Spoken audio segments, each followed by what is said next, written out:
What happens when a ranger finds a giant snake that appears to be dying in the middle of the forest? No one expected to find something inside it that would expose a far more terrifying predator.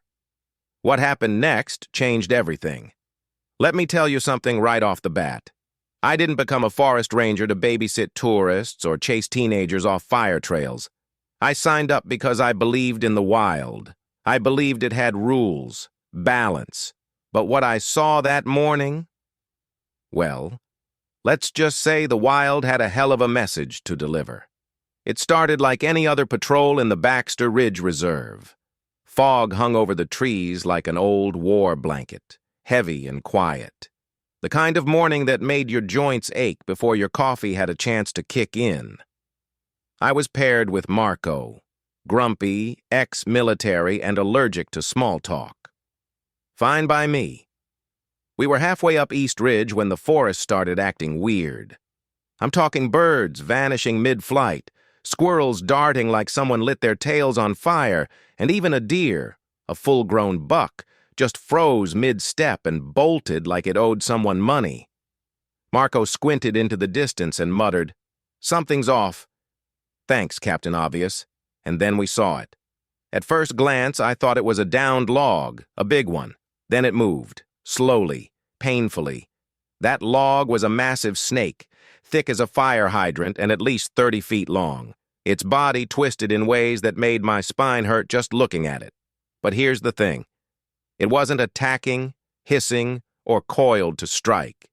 It was suffering. I know how that sounds.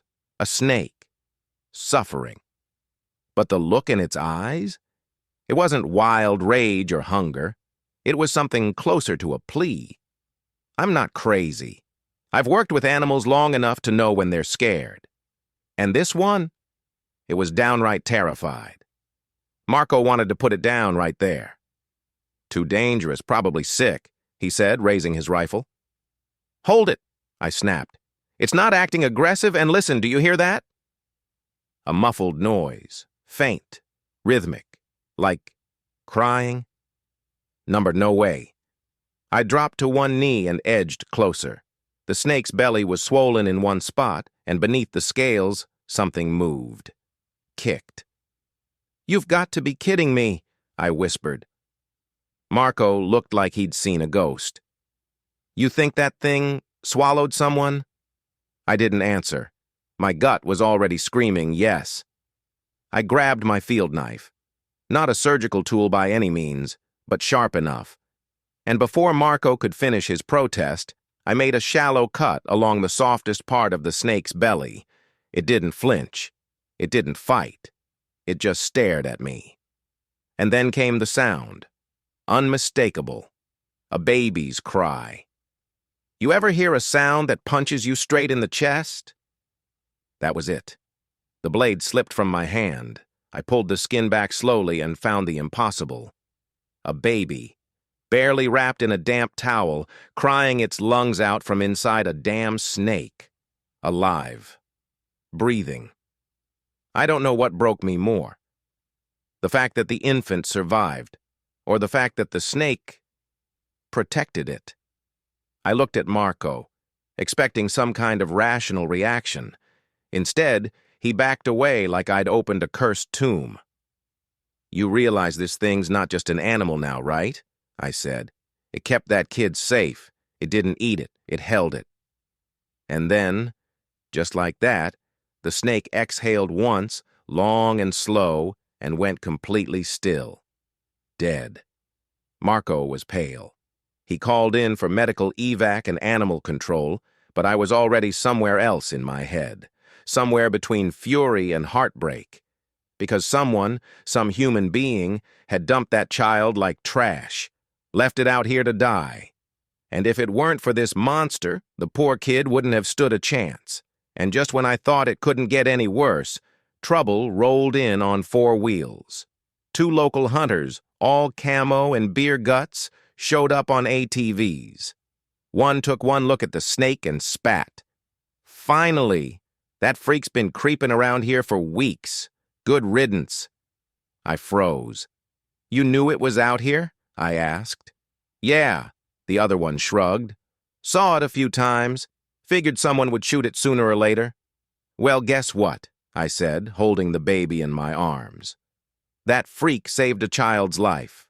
Someone left a baby in this forest, and that snake kept it alive. They blinked. No apologies, no shame, just a muttered, "Well, whatever." Still a snake. I didn't say another word. Didn't trust myself not to shout. My hands were shaking, not from fear, from fury. The real monster wasn't slithering through the woods. It had a mailbox, a truck, and probably voted every year. What happened next changed everything. You don't want to miss how it all unfolded. I thought I'd seen the worst part. A baby abandoned in the woods, rescued by a dying snake. Sounds like a bad fever dream, right? But no, that was just the damn warm-up act. Back at the ranger station, chaos broke loose like a busted fire hydrant. We had a baby with no ID, no traceable family, and a body count of one very misunderstood reptile. Animal control showed up late, of course, like they'd taken the scenic route through incompetence. The medic held the baby like it was radioactive. Marco gave them a quick version of the story, and by quick, I mean snake, baby, she found it. That's all I know. Real helpful, Marco. Thanks. I tried to explain everything to the local sheriff, a man whose face looked permanently stuck in mild irritation mode. He listened with all the enthusiasm of someone stuck in a church service during football season. And then, just when I thought maybe, just maybe, someone would see the big picture, he said, "Probably some teenager panicked. Happens more than you'd think." Excuse me? A teenager panicked and walked deep into a national forest to dump a newborn like last week's leftovers? That's not a panic. That's premeditated cruelty, and I said so, out loud. Sheriff didn't like that, told me I was emotional. Well, forgive me, Sheriff Stiffneck, for reacting like a human being. But it didn't stop there. Oh no. The real kicker came when the local news showed up. A couple of hungry reporters looking to spin the whole thing into a forest mystery piece. One of them even asked if the snake was some kind of exotic pet gone rogue. "No," I said, keeping my cool. "It was a native python, and it was trying to help." He blinked, confused. "Help? Like, instinctually?" "No," I said, "like a better damn citizen than half this county." They didn't quote that part on the 6 o'clock news, shockingly. Later that afternoon, animal control confirmed what I already knew in my gut. The snake hadn't eaten in days. It hadn't hunted. It had coiled around that child and stayed there. Still, silent, protective. And what did the local wildlife board do? They issued a statement warning hikers to avoid dangerous reptiles in the area. Not a word, not one, about the fact that this so-called danger just saved a human life. If that doesn't make your blood boil, check your pulse. Meanwhile, we still didn't have a single clue about the baby's identity. No missing persons report, no security footage, nothing. Which made one thing painfully clear. Whoever did this didn't want that baby to be found. Not by people, anyway. Marco and I sat out on the back porch of the station that evening. He hadn't said much since the morning, but I saw something in his eyes. Guilt, maybe even shame. "You think that thing knew what it was doing?" he finally asked. I looked out over the trees. Sun was setting. The forest, the same one that had been humming with panic earlier, was finally quiet. "I think it knew enough," I said. "Enough to do the right thing when a lot of people wouldn't." We sat in silence after that. And yeah, maybe it was sentimental. But I don't care. That snake died doing more good than half the officials I'd dealt with in 20 years. But the real problem, it wasn't the snake. It wasn't even the woods. It was the silence. The kind of silence that covers things up. That lets people pretend monsters live in the forest. instead of in their own neighborhoods. And you better believe I wasn't about to let that silence win. This is the climax. Everything you've been waiting for is coming next. Stay with me. You're about to see how justice gets real damn personal. I thought the worst part was finding the baby. I was wrong. The worst part was realizing how fast people will look the other way when the truth makes them uncomfortable. The next morning, I sat across from a county official who smelled like old paper and indifference. He spoke in that calm, rehearsed voice they use when they're about to bury something under procedure. "There's no solid evidence the child was abandoned intentionally," he said, flipping a file like it contained anything useful. "Could be an accident. Maybe the parents were hiking and—" I laughed. Actually laughed. "Are you suggesting they tripped, dropped the baby, and forgot to mention it to anyone?" He cleared his throat. "We don't want to make assumptions." Assumptions? The only assumption I made was that someone in this broken system, would care more about truth than covering their own behinds. That snake died protecting a life.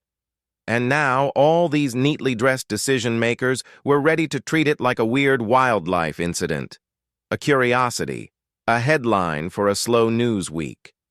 I stood up, calmly, because yelling doesn't work on people like that, but staring them in the eye, speaking clearly, that gets under their skin. "You know," I said, "I've seen raccoons take better care of their young. You've got something feral out there, and it's not in the woods." Then I walked out. No one followed. Later that day, I went back to the ridge.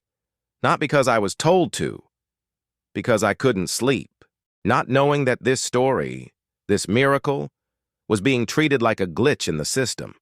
I found the spot where we'd found the snake. The ground was disturbed. Something was off. I crouched down and found footprints, fresh ones, boot tracks, and they weren't ours. Someone had come back. I followed the trail. Half a mile in, I found a makeshift camp, cold ashes, a tarp, food wrappers, and something else, an empty baby bottle. Recently used. Whoever left that baby hadn't run far. I radioed it in, gave coordinates, but didn't wait. I pushed deeper into the woods until I heard voices, low, nervous, a man and a woman, arguing. I stayed hidden. "I told you it was a mistake, and I told you we didn't have a choice." I didn't breathe, just listened. They kept going, talking about how no one was supposed to find the baby, how they figured the snake problem would handle it. My hands clenched so tight, I didn't realize my nails were digging into my palms. Eventually, I stepped out, calm, measured. "Ranger Barnes," I said, flashing my badge. "We need to talk." They froze. The woman bolted, didn't get far. The man? He stood there, blank stare, like he didn't understand why this was a big deal. "They wouldn't let us keep it," he mumbled. "We thought nature would take care of it." And it did.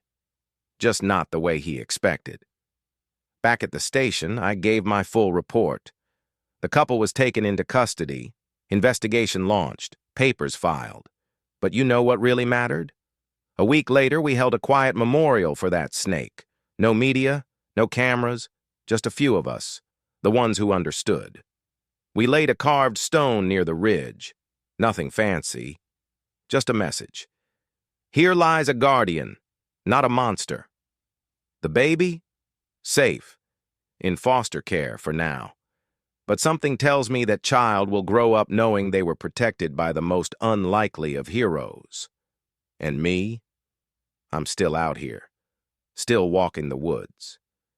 But I don't see it the same way anymore. I don't flinch at the rustle of scales. I don't call in a threat just because something looks dangerous. Because now I know the wild isn't the enemy. Silence is. And sometimes justice doesn't roar. It hisses. You stayed until the end, and now you know why this story had to be told. If it moved you even a little, then do something about it. Speak up. Pay attention. Because not all heroes walk on two legs.